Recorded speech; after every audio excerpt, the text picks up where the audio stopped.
Hello दोस्तों, स्वागत है आपका अपना प्यारा सा यूट्यूब चैनल अमिताभ मैथ में।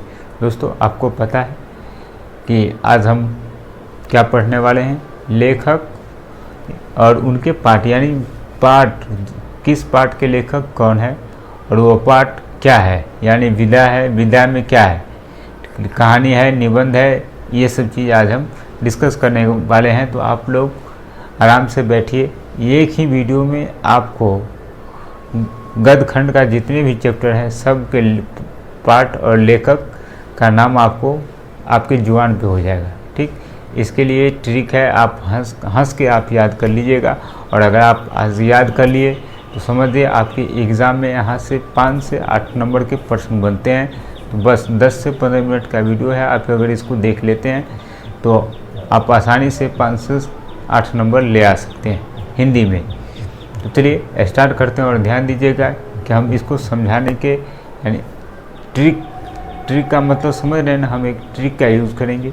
ट्रिक के लिए एक बार हंसाया जाएगा, इसको आप ध्यान नहीं देना, आप याद करने का तरीका हम सिखा देंगे। बस वो रियल हो सकता है, नहीं हो सकता है, लेकिन आपको हम तरीका सिखा रहे हैं। ट्रिक है ना, ट्रिक का मतलब ये हुआ, जो हम ट्रिक का मतलब ट्रिक समझिए, है ना। तो ये रियल नहीं समझ लीजिएगा कुछ ऐसा।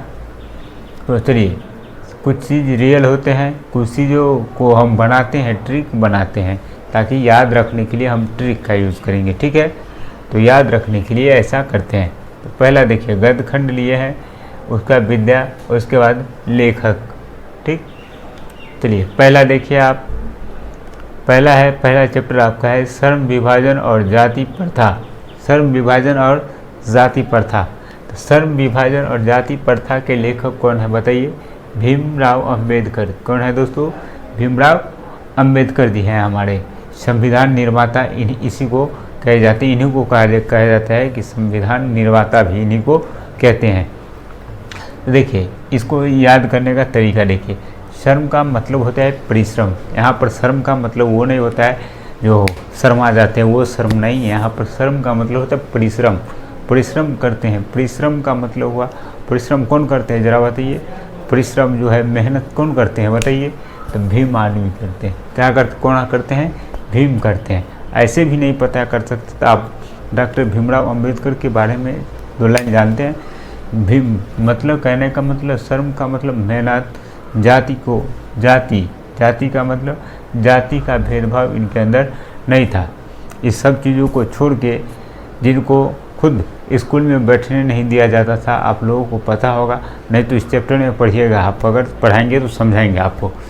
जो जिनके छाया से लोग दूर हट जाते थे, जिनके साथ बैठते नहीं थे, स्कूल में बैठने नहीं दिया जाता था, जिसको आज उसी के नाम पर, ये देखिए, उन्हीं का नाम है कौन सी? भीमराव अंबेडकर, है ना। जिसको नीच जाति कह के हमेशा दूर रखा जाता था, उसके पास लोग बैठने के लिए नहीं जाते थे, है ना, पढ़ने नहीं दिया जाता था सही से।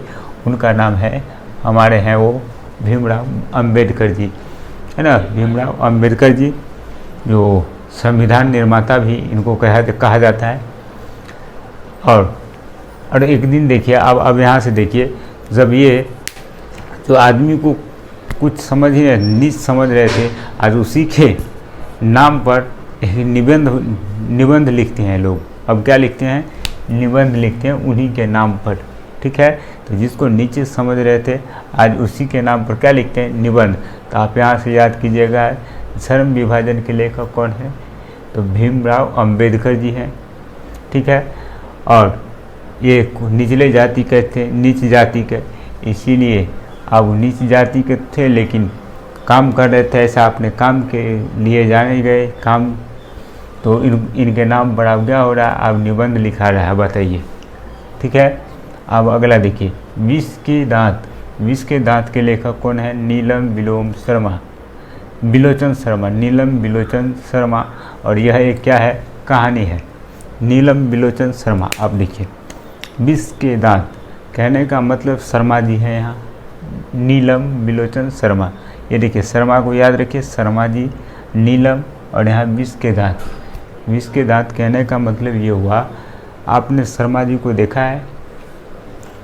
ट्रिक कर रहे, ट्रिक एकदम याद करने का तरीका। शर्मा जी को देखे हैं आरी रखते हुए, आरी में दांत देखे हैं ना जी, आरी में दांत देखिएगा, उसमें क्या होता है, विष होता है। उसमें क्या होता है, नुकीला विष होता है। नौ का मतलब यहाँ पर यहाँ याद कीजिए, नीलम, नौ का मतलब नीलम, दांत होता है किसका, आरी का, यानी विष का दांत होता है। वो आरी में जो होता है ना, विष का दांत होता है, और वो भी नुकीला कहाँ, तो शर्मा जी के पास रहता है वो आरी, है ना। ये कहानी है, ये क्या है, कहानी है। आप लोग क्या ऐसे याद कर सकते हैं। तीसरा देखिए, भारत से हम क्या सीखे, भारत से हम क्या सीखे। तो भारत से हमने क्या सीखा, भारत से आप लोग जानते हैं कि भारत से हमने क्या सीखा। तो भारत से हम लोग मूल चीज़ें सीखे। क्या सीखे दोस्तों, मूल चीज़ सीखे हैं। भारत से हम लोग मूल चीज़ें सीखे हैं, और मूल चीज़ हम लोग सीखे हैं। तो कोई आके हमको बोला कि यार क्या बोलते हो, ये वो भाषण दे रहा है ये, है ना। तो मूल चीज़ सीख रहे हैं हम लोग। भारत से हमने क्या सीखा, तो मूल चीज़ों को सीखा। लेकिन ये आके क्या बोले, ये भाषण दे रहा है, क्या दे रहा है, भाषण दे रहा है। ध्यान रखिएगा, हम ट्रिक समझा रहे हैं, मतलब याद करने का तरीका। अगला देखिए, नाखून क्यों बढ़ते हैं, नाखून क्यों बढ़ते हैं। तो इसके लेखक कौन है, हजारी प्रसाद द्विवेदी, हजारी प्रसाद द्विवेदी। यानी नाखून क्यों बढ़ते हैं, नाखून बढ़ते हैं, तो इसको याद रखिएगा, नाखून क्यों बढ़ते हैं। तो हजारी प्रसाद द्विवेदी जी इनका लेखक है, यानी नाखून क्यों बढ़ते हैं उसका। अब देखिए ये कौन है, तो आप विधा पूछेगा तो कहिएगा ललित निबंध है। ये क्या है, ये ललित निबंध। आप देखिए नाखून है, तो नाखून में आप क्या लगाते हैं, लड़की लोग क्या लगाती है, अलता लगाती है ना, अलता, है ना। तो उसको आप समझिएगा ललता, उसको समझिएगा ललता, यानी क्या लगाती है, ललता। यानी नाखून क्यों बढ़ते हैं, कौन से विधा है, तो कहेंगे ललित निबंध है। और उनके लेखक कौन है, तो हजारी प्रसाद द्विवेदी है। ठीक, अब देखिए नागरी लिपि, नागरी लिपि के लेखक कौन है, गुणाकर मूल्य।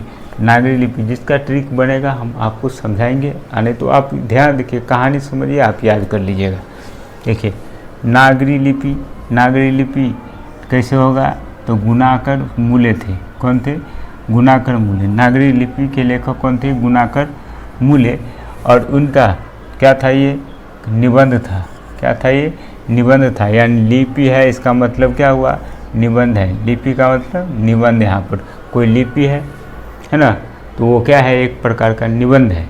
कोई लिपि है तो वो क्या है, एक प्रकार का निबंध है। आप ऐसे याद कर लीजिए। ठीक, नागरी लिपि थे। नागरी लिपि यानी गुना, नागरी लिपि मतलब गुना के कारण नागरिकता मिलते हैं, और गुण के कारण, और वो क्या होता है, निबंध बन जाता है। अगला देखिए बहादुर, और यहाँ पर बहादुर के लेखक कौन है, अमरकांत। बहादुर के लेखक है अमरकांत। आप लोग लास्ट तक रुकिएगा। बहादुर के लेखक कौन है, अमरकांत है। और इनके विधा क्या है, तो कहानी है ये। अब बटे यहाँ पर कहने का मतलब ये हुआ, बहादुर लोग जब मरते हैं ना, तो वो जो है ना अमर हो जाते हैं। क्या हो जाते हैं दोस्तों, वो अमर हो जाते हैं। अमर से आप याद रखिएगा अमरकांत। ठीक है, और ये सब चीज़ें सिर्फ कहानी में ही दिखने को मिलता है, कहानी ही है।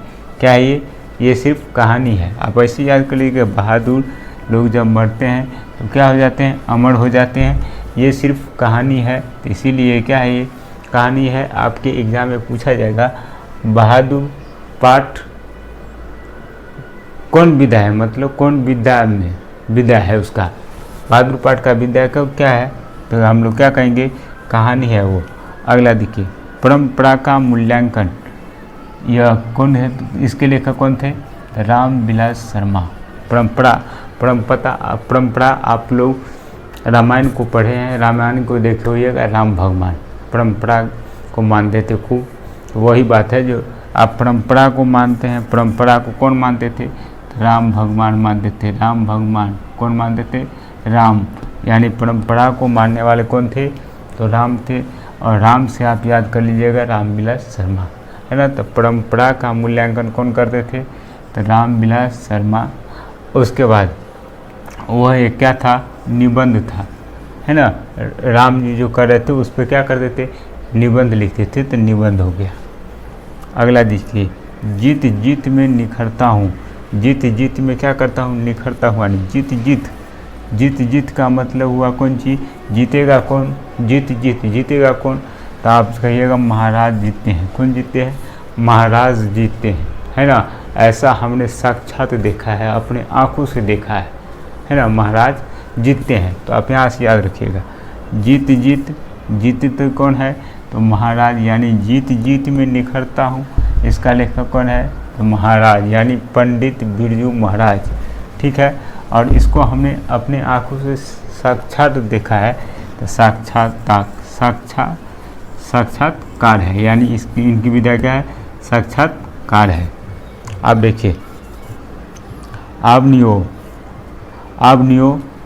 इसके लेखक कौन है, अशोक वाजपेयी, और ये जो है ललित रचना है। आप बच्चे इसको देखिए, आवनियो है ना, कहने का मतलब एक कहानी हम समझा रहे हैं। एक बच्चा है, ठीक, अपने घर में खूब बदमाशी कर रहा है। एक बच्चा अपने घर में खूब बदमाशी कर रहा है। हम अपना याद करने का तरीका समझा रहे हैं, ध्यान दीजिए। एक बच्चा अपने घर में खूब बदमाशी कर रहा है, मम्मी को परेशान कर रहा है ना। तो मम्मी परेशान होकर उसको बोलती है, आवनियो मतलब अवय हो, मतलब इसको ऐसे समझिए, अवय हो। तो कौन किसके बारे में बोले हैं, तो बच्चा का जो पापा है ना, उनके बारे में वो बोले हैं मम्मी, अवय हो, ऐसे याद कर। आवनियों का मतलब अवय हो, आप याद कीजिएगा, अवय हो, बच्चा को करे अवय हो। तो बच्चा बोले क्या अवय है, कहाँ से अवय है, तो करे बाज यानी बाजार से, है ना। वाजपेयी का मतलब बाजार से। मम्मी बोले अवय हो, वाजपेयी मतलब बाजार से अवय हो, है ना, बाजार से अवय हो, यानी अवय हो का मतलब आवनियो, और कहाँ से आते हैं, तो वाजपेयी मतलब बाजार से, यानी वाजपेयी, यानी इसके आगे लगा दीजिएगा अशोक वाजपेयी। ठीक, अवय हो, आप कहाँ से हो, तो बाजार से अवय हो, है ना। तब तुम्हारा क्या करेगा, मुंह लाल कर देगा। क्या कर देगा, मुंह लाल कर देगा। तो मुंह लाल कर देगा, यानी विधा इसका क्या है, ललित रचना। आप इसको समझ गए होंगे, तो आप लोग इस कॉपी में नोट करके एक बार प्रैक्टिस कीजिएगा, आप समझ जाइएगा इसको। तो इसको नोट कीजिए, उसके बाद और है तो हम बताते हैं। चलिए, आज हम अब चल रहे हैं 10 मार्क्स से, यानी इस गद्य खंड के अंदर 12 चैप्टर है आपके, तो 12 का 12 आपको याद रहना चाहिए हमेशा, और जो बचा हुआ है उसको हम दूसरे वीडियो में कवर करेंगे।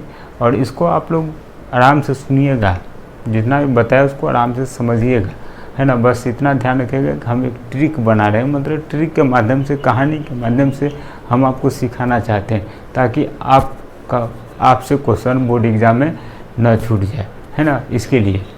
ठीक है, अब देखिए 10वां है मछली का लेखक कौन है, तो विनोद कुमार शुक्ल, और ये क्या है हमारा, तो कहानी है। ये जो चैप्टर है आपका मछली, ये क्या है, एक कहानी है। अब देखिए, एक व्यक्ति विनोद कुमार शुक्ल, ऐसे भी आप याद रख। अरे तो एक बात सुनिए, एक आदमी था यहाँ, एक आदमी ये थे, और एक आदमी यहाँ, एक आदमी यहाँ। ठीक है, ये आदमी इस आदमी को मछली की कहानी सुना रहे थे। ये आदमी इसको क्या कर रहे थे, मछली का कहानी सुना रहे थे। आप ध्यान दिए, जो मछली क्या होता है, बुड़बक बनाते इसको। जब मछली कहाँ रहता है, सुखल में। शुक्ल का मतलब शुक्ल, देख रहे शुक्ल यानी सुखल में। शुक्ल का मतलब सुखल में, यानी मछली कहाँ रहते हैं, शुक्ल में, यानी शुक्ल का मतलब समझिएगा विनोद कुमार शुक्ल, है ना, सुखल में रहते हैं। ऐसे समझा रहे थे, तो ऐसे समझा रहे थे। तीसरा है, इसको कहते कि हक बुड़बक कहेगा, ये क्या कहानी बता रहे हो, उसको क्या बता रहे हो, कहानी। मछली कहीं सुखल में रहा है, तो इसका मतलब मछली सूखल में नहीं रहता, मछली कहाँ रहता है? पानी में। जैसे हम लोग भी जानते हैं मछली जल की कहाँ है? रानी है। आई इसको समझा रहा है मछली सूखल में रहता है ना। आई आदमी आया तो इसको कहता है कि क्या इसका समझा रहे हो ये कहानी, मछली सूखल में रहता है। तो इसका मतलब ये कहानी है। क्या है ये? कहानी। इसकी विधा क्या है? तो कहानी है। ठीक। अब देखिए, नौबत खानों में इबादत। नौबत खाने में इबादत। तो नौबत खाने में इबादत कहने का मतलब नौबत खाना यानी समझिए खाना। क्या है? खाना। नौबत खाना यानी खाना मतलब समझिए खाना, खाने वाला। तो भात दाल सब्जी जो हम लोग खाते हैं तो मिला मिला के खाते हैं ना, तो वही बात। मिस्र या देखिए मिश्रा है ना, ये यतीन्द्र मिश्र होगा, मिश्रा ने यतीन्द्र मिश्र। यानी खाना को जब मिला मिला के खाते हैं तो मिलाने का मतलब क्या हुआ? मिश्र करके खाते हैं। खाना को क्या करके खाते हैं? मिश्र से आप याद रखिएगा यतीन्द्र मिश्र। और खाना का मतलब हुआ नौबत खाना, है ना। इसके लेखक कौन थे? तो यतीन्द्र मिश्र, है ना। और मिला के कौन खाते हैं? हम लोग जानते हैं व्यक्ति खाते हैं। कौन खाते हैं मिला के खाना को? व्यक्ति खाते हैं। तो यहाँ व्यक्ति चित्र और व्यक्ति खाते खाते फ़ोटो भी खींचते हैं, है ना। खींचते हैं कि नहीं बताइए कमेंट करके। खींचते हैं तो यहाँ से आप इसको याद कर सकते हैं। अब देखिए अगला है शिक्षा और संस्कृति। शिक्षा और संस्कृति किन से सीखना चाहिए बताइए? तो हमारे महात्मा गांधी जी से। और वो कौन है कीर्ति? तो यहाँ है शिक्षा शास्त्र है इसकी कीर्ति है ना। तो आप अगर इसको ध्यान रखते हैं, और एक और है जो अगले वीडियो में कवर करेंगे उसको, तो यहाँ से हम चैलेंज करते हैं कि आप से एक भी प्रश्न यहाँ से नहीं छूटने वाले हैं, है ना। 5 से 8 नंबर के प्रश्न यहाँ से पूछे जाते हैं। तो ये वीडियो कैसी लगी आप लोग ज़रूर बताइए कमेंट करके। फिर मिलते हैं अगले वीडियो में, तब तक के लिए बाय।